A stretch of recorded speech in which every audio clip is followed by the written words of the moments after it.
செய்தனா இமாம் மாலிக் ரஹ்மத்துல்லாஹி அலைஹி அவர்கள் நாம் எல்லாம் கேள்விப்பட்டிருப்போம். இமாம் தாரில் ஹிஜ்ரா, மதீனாவினுடைய இமாம் என்று போற்றப்படக்கூடிய இமாம் மாலிக் ரஹ்மத்துல்லாஹி அலைஹி அவர்கள். இமாம் மாலிக் ரஹ்மத்துல்லாஹி அலைஹி அவர்களுடைய காலம் எப்படிப்பட்ட காலம் என்றால் ஹதீஸினுடைய பொற்காலம்.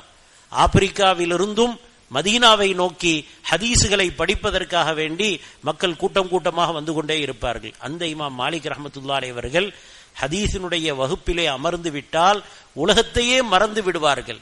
ஒரு நேரத்தில் அவர்களுடைய உடலே மாறிவிட்டது. ஹதீஸ் பாடம் நடத்திக்கிட்டு இருக்கிறாங்க. நபி ஸல்லல்லாஹு அலைஹி வஸல்லம் அவங்களுடைய போதனைகளை மக்களுக்கு விளக்கி கொண்டிருக்கிறார்கள். உடல்ல நிறமே மாறிடுச்சு. மாணவர்கள் பாடம் முடிஞ்ச பிறகு கேட்டாங்க, என்ன ஆச்சு உங்களுக்கு, ஏன் இது மாதிரி நிறம் மாறிவிட்டது? சொன்னார்கள், ஏதோ ஒரு விஷப்பூச்சி என் முதுகிலே ஏறிவிட்டது, அது 16 தடவை கடித்தது. அப்ப ஏன் நீங்க முதல் தடவையிலேயே சொல்லலையே?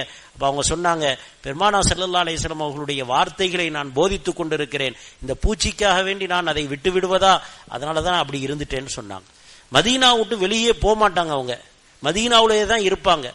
எந்த அளவுக்கு சொன்னா, மதீனாவிலிருந்து அவருங்க வேற எங்கேயுமே போகாம இருந்தாங்க. ஹஜ்ஜுக்கு கூட ஒரு ஆழத்துல போகாம இருந்தாங்க.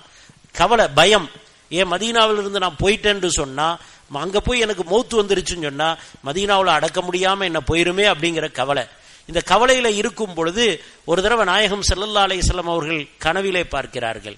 நாயகம் ஸல்லல்லாஹு அலைஹி வஸல்லம் அவர்கள் 5 விரல்களை இப்படி காட்டினார்கள். அவங்க கேட்டாங்க, எனக்கு மௌத்து எங்கே வரும்னு கேட்டாங்க.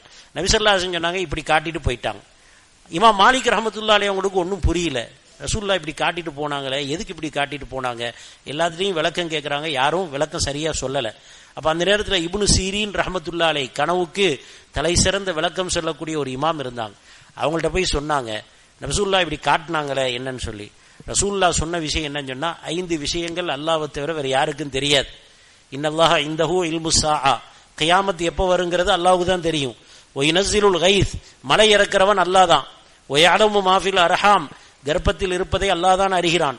ஒமா தத்ரி நஃப்சும் பி மாதா தக்ஸிபு கதா ஒமா தத்ரி நஃப்சும் பி ஐயி அர்தின் தமூத், நாளைக்கு ஒரு மனிதன் என்ன சம்பாதிப்பான், எங்கே மௌத்தா போவான். இந்த 5 விஷயங்களும், இந்த 5ங்கிறது உதாரணமா சொல்லப்பட்டது.